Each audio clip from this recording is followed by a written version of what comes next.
What are you doing? Well, I hope I didn't alarm you, old chap. I'm just taking gun prints. This is the end. This time you've gone too far, Holmes. You can't turn this place into a shooting gallery. Gun prints. Have you ever seen a gun print? I've never even heard of a gun print. You'll kill somebody one of these days, Holmes. Parliament ought to pass a law against people like you. Well, of course, gun print's just the name I've given it. Actually, it's the marks on the bullet left by the rifling in the gun barrel. Ah! Yeah, would you like to look at these two bullets under the magnifying glass? You'll observe that they have different markings because they were fired by different guns. I'm not interested, not in the least interested. The police will be here in a minute. But you should be interested, Watson. You're interested in saving lives, aren't you? Of course, but... Well, look, this very little experiment may very well save a life someday. How can firing bullets from here into... Wait a minute. Take the case of a man who is accused of murder. I'd rather not. The prosecution claimed that the bullets were fired from his gun. They probably were. The man was guilty. I can see it all. Yes, but if it can be proved that it was impossible by the markings, then an innocent man's life could be saved. That's all very well and good, Holmes, but this flat is not the place to conduct these sort of experiments. How would you like it if I started to practice my surgery in the bathtub or on the kitchen table? Could you manage it in the bathtub, do you think? No, I give up. And now, if you're not keeping this appalling smell for experimental purposes, I will, with your permission, open the door. Holmes, I told you. I knew you'd gone too far. Now you have shot somebody. Well, if I have, I shall have to certainly correct those guns for drift. Oh, that's fantastic. He seems to have some breath in him still. No fault of yours if he has. Now, help me with him before somebody sees him. Really, firing off revolvers, brewing poison, frightening people. It's more than a man can stand, Holmes. Really, more than a man can stand. Am I wounded badly, please? I'm a poor man. I can't afford a hospital. No. You'll be all right in a minute. You've just fainted from something. Something, you say? Didn't you hear what happened? I was outside, about to knock at your door, when suddenly I was attacked. Someone turned a revolver loose on me, bullets flying everywhere. I tried to fight back bravely, but there were too many of them, 6 or 7 at least, all firing guns. I'll get you a glass of brandy. Oh, thank you. You'd better call the police. They may try it again, whoever they are. Maniacs and foreigners, I'll be bound. No. You're quite safe now. Those shots came from my revolver and were fired into that wadding over there. You mean you were the one who... Yes, I was just carrying out a little experiment. I must apologize for any shock I may have given you. And no one is after me? And not to my knowledge, Mr. Wilson. Here, will you drink this, huh? Oh, thank you. You called me Mr. Wilson just now. How did you know that was my name? Well, it's on your collar. Very shrewd indeed, you're noticing my name like that. In fact, you've got exactly the kind of mind that could help me to unravel my mystery. That is, if you're willing to lend a poor man a hand. Oh, yes, I owe you at least that. What is the mystery? But perhaps you'll get a better idea of what it is if you read this first. Yeah, it's in the wanted column. Read it for yourself. Ah, to the Red-Headed League. On account of the bequest of the late Ezekiah Hopkins of Lebanon, Pennsylvania, USA, there is now another vacancy open which entitles a member of the League to a salary of £4 a week for purely nominal services. All red-headed men who are sound in... Apply in person on Monday at 11 o'clock to Duncan Ross at the offices of the League, 7 Pope's Court, Fleet Street. Apply in person on Monday at 11 o'clock to Duncan Ross at the offices of the League, 7 Pope's Court, Fleet Street. But what on earth does it mean, the Red-Headed League? It is a little off the beaten track, isn't it?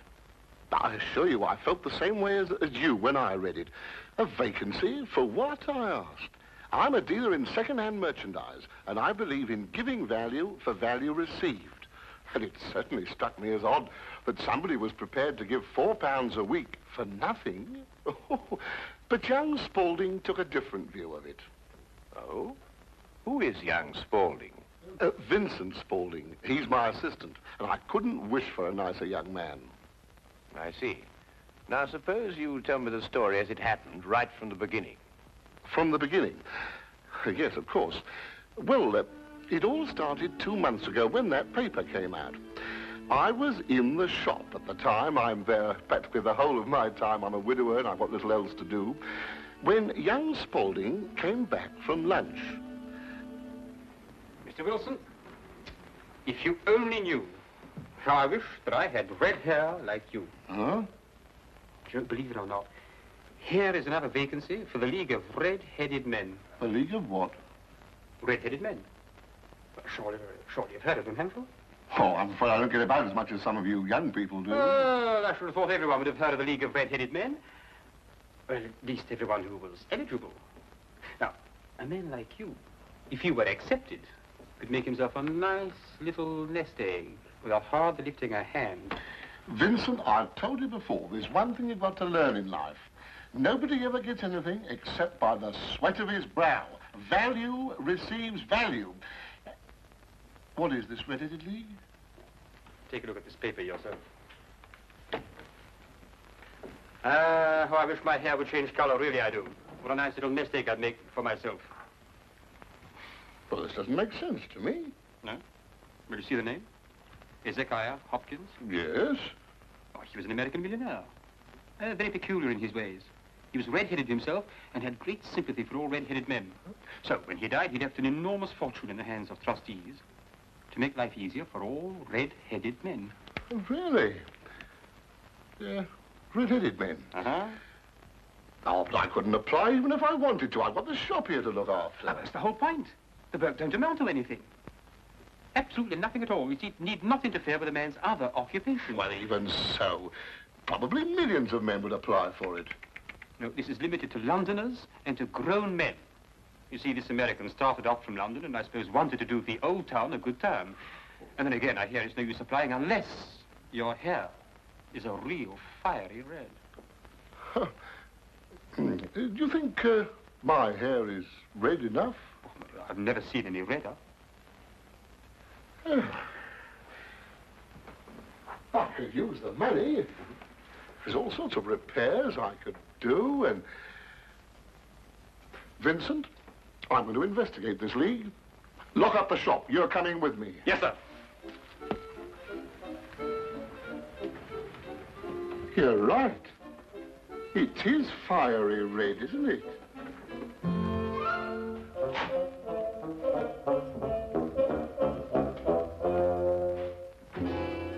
Let me handle everything.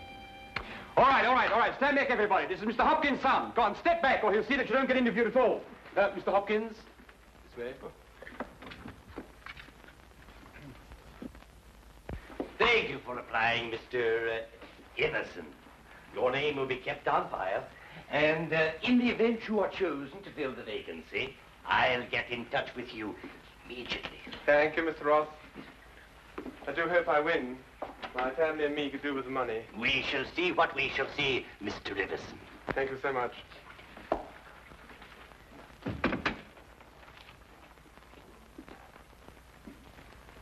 Are you the next applicant? Yes, this is Mr. Jabez Wilson. Your search is over. He's willing to fill the vacancy. Will you sit down, Mr. Wilson?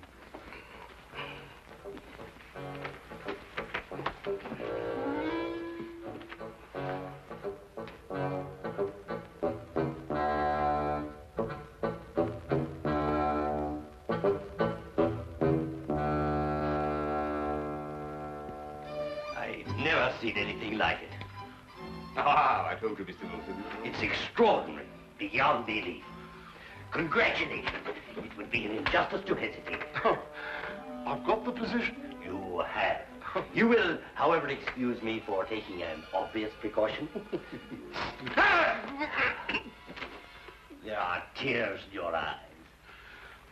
I perceive all is as it should be, but we have to be careful, for twice now we have been deceived by wigs, and once by paint. I'm sorry the vacancy has been filled, but thank you one and all for coming. Get on, John, no, come on. My name is Duncan Ross. I'm one of the trustees in charge of the fund left by your noble benefactor. When shall you be able to embark upon your new duties? Oh, well, almost any time, I suppose. Though I should mention that I have another business which will require some of my time. Oh, so long as you're free to be here between the hours of 10 to 2, there'll be no objections. Easy enough, Mr. Wilson. There's very little business during those hours, and what there is, well, I could take care of. Oh, thank you, Vincent. I appreciate that. And what is the work? Copying the encyclopedia. Oh. The Encyclopedia Britannica. You will provide your own pen, ink, and blotting paper, and copy it down word for word. Is that agreeable? Well, yes.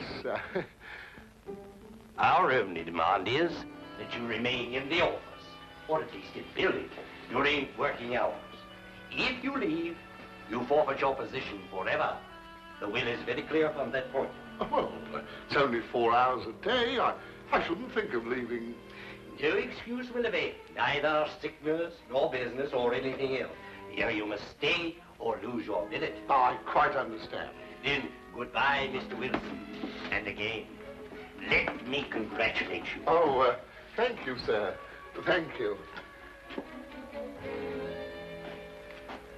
The Encyclopedia Britannica. Ah, you'll do a wonderful job of it, Mr. Wilson. I'm sure you will.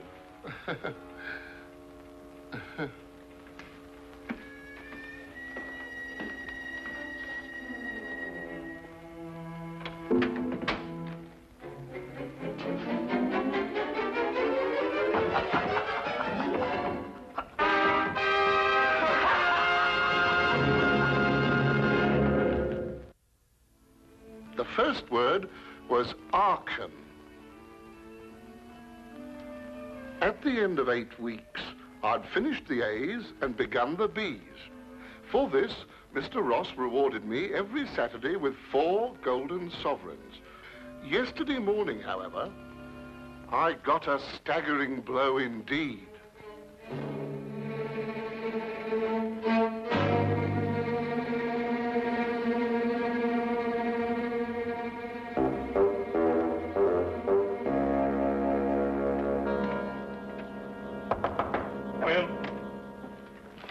Mr. Milford? Yes, what can I do for you? What's happened to Mr. Ross? Mr. Who? Mr. Ross, Duncan Ross, in office number 4. He's gone. What's happened to him? Just a moment, let me look him up in my files.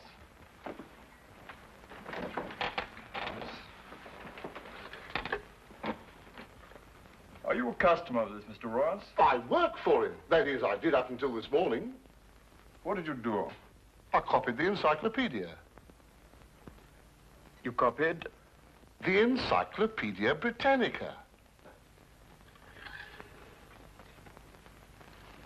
Wouldn't it have been cheaper buying another encyclopedia rather than going to all the trouble of copying it? You don't understand. That's the work the Red-Headed League required me to do. Look here, my good man. If this is a joke, I fail to see the humor. If it isn't, it's my duty to inform you that office number 4 was rented temporarily to William Morris, an accountant. I never heard of Duncan Ross, nor the Red-Headed League in all my life, and I'm certain they never existed. I got the home address of William Morris, but when I arrived there, it turned out to be a factory making ladies' unmentionables. No one had ever heard of William Morris or Duncan Ross. My word, you really were on a wild goose chase, weren't you? After that, I didn't know quite what to do. The whole experience was so embarrassing, I could hardly make myself tell it to Spaulding. Then, quite naturally, you thought of me. Oh, as I said before, I'm not a rich man. If I don't locate the League or find out what happened to them, I stand to lose £4 a week. You don't stand to lose anything, Mr. Wilson. You can't lose something you didn't possess in the first place. And the story is probably a pack of lies in any case. Holmes. And if it isn't, you've no reason to complain. You're £30 richer by your experience, not to mention the invaluable knowledge you've gained on every subject under the letter A. If I were you, Mr. Wilson, I'd be quite grateful and forget about the whole affair. Good day to you, sir. Well, I hardly expected this kind of treatment. If you should discover a corpse at your second-hand shop in an old cello case, you're perfectly welcome to return. In the meantime, I have an experiment to conclude. I'm going to find out if firing a gun in a house is illegal. If it is, you can rely on me to report you. Holmes, what on earth persuaded you to behave like that? Well, yes, it was rather unseemly behavior, wasn't it, Watson? Right. But absolutely necessary, I assure you. But why? Well, if I tell him I was willing to take on his case, he'd probably give me away to the wrong party. Why burden him with the necessity of having to keep a secret? Then you mean you're going to take the case? I wouldn't miss finding out about the Red-Headed League for all the tea in India. China, Holmes. Do you think it could be a prank, some sort of wild practical joke on Mr. Wilson? Well, at £4 a week for 8 weeks, the joke would be on someone else. It is a considerable sum, isn't it? The case, as I see it, breaks down into two whys. I think I know the first why, but the second why eludes me. Well, which is the why you know and which is the why you don't know? Well, why was the League formed? Now, that's obvious. To keep Wilson out of the shop for a certain number of hours a day. But why is the why that I want to know? Well, why is the why that you want to... I see. You mean somebody tried to get Wilson out of his shop in order to steal something from him? No. The case is too elaborate to justify stealing from so small a shop as Wilson's. No, the reason is bigger than that. Bigger than any of us might imagine. Now, you're not going to start shooting again, Holmes. No, but I'm going to take this with us. Us? Yes, you're interested in the case, aren't you? I'm a doctor, Holmes. Well, all the better if someone should get hurt. This started out to be such a peaceful morning, and an old friend of mine was coming from India, and we were going to spend the day together. And now look what you've talked us into, the Red-Headed League. Yes, exciting, isn't it?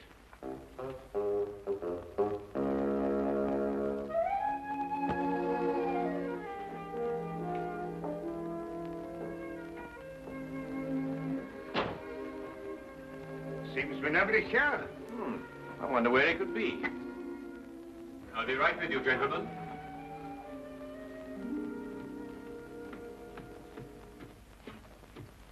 May I help? I'm sorry, I was occupied in the cellar. I hope I haven't kept you waiting.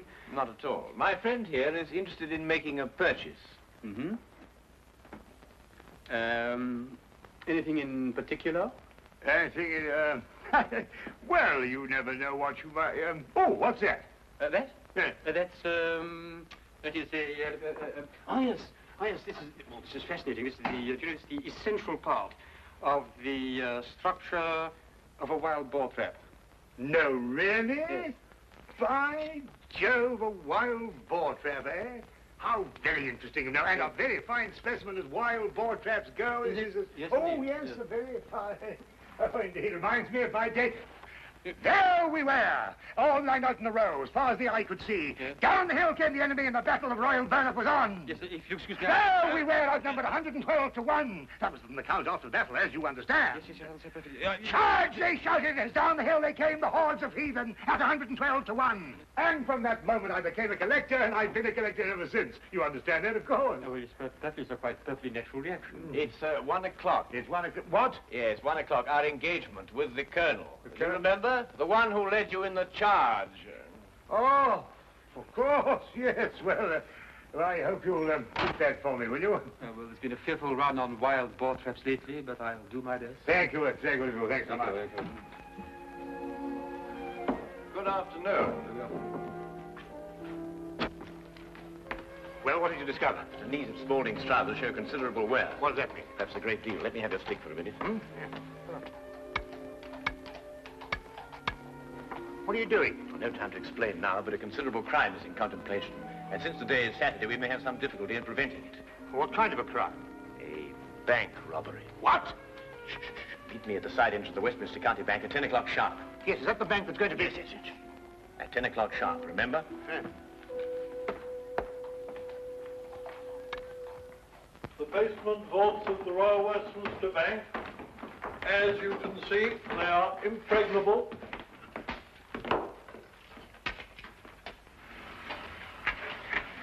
Why are you so sure that the bank's going to be robbed, Holmes? Because the knees of a man's trousers were badly worn.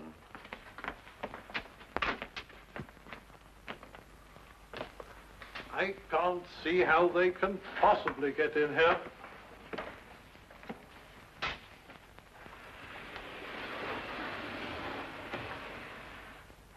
Is that the gold? Yes. We had occasion some months ago to strengthen our reserves, and so we borrowed 30,000 Napoleons from the Bank of France. Word must have leaked out, if Mr. Holmes' deductions are correct. Gentlemen, we must prepare ourselves. As soon as Mr. Wilson goes to sleep, they will make attempts to get in. Who are they?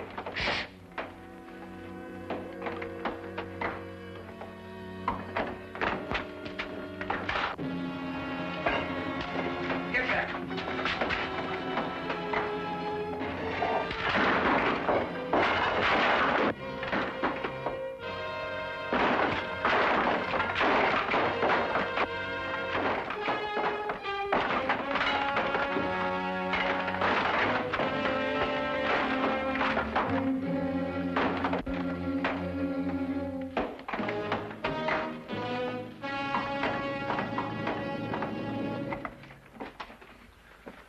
It's all right.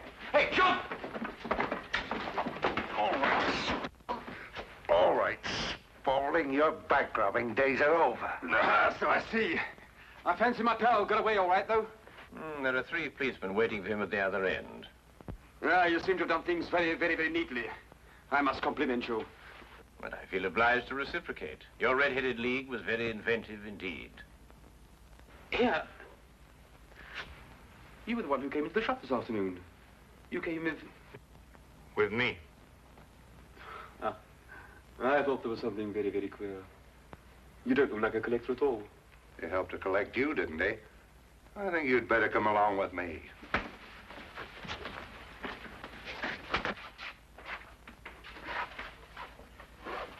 I don't know how the bank can repay you, Mr. Holmes. I've been more than amply repaid, Mr. Merriweather, by having one of the most unique experiences of my career. However, there is one thing you could do for me. Name it. Well, it's... Anything, Mr. Holmes? I'm a regular depositor at your bank, Mr. Merriweather, and I should be eternally grateful if you could do something about your pens. I've yet to find one of them that worked. Come along, Watson.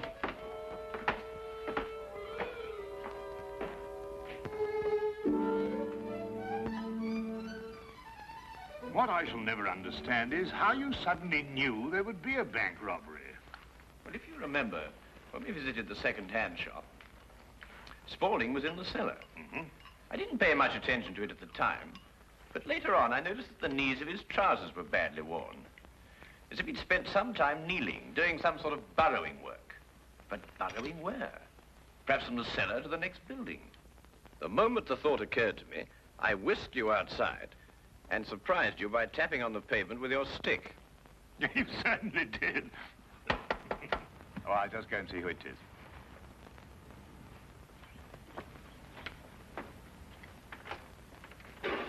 Hello, come on in, Inspector. How are you? Dr. Watson. I hope it's not too late to make a call. Of course not. Come right on. Well, I saw the light was on, and I just thought I'd drop in. Ah, how are you, Inspector? Now, make yourself at home. Oh, Draw up a chair. Thank you very much indeed. Cup of tea? Yes, please. Well, by the time the newspapers come out with a report of your exploits tomorrow, Holmes, you'll be a hero. Oh, well, I shall try and remain humble through it all. Yes, the whole of London, except, of course, Mr. Wilson. Unless I miss my guess, he wants me still to arrest you. Arrest me? What for? Well, he didn't like the way you treated him last night, you know. And then, of course, he complains that... Oh, no, it's too ridiculous. Still, I think you'd enjoy hearing about it. He claims that you were firing a revolver in this house. You know it's against the law, don't you? But who in their sober senses would do such a thing? Yes, it does sound very implausible, doesn't it? Yes, that's exactly what I told him. I mean, people just don't do things like that, do they?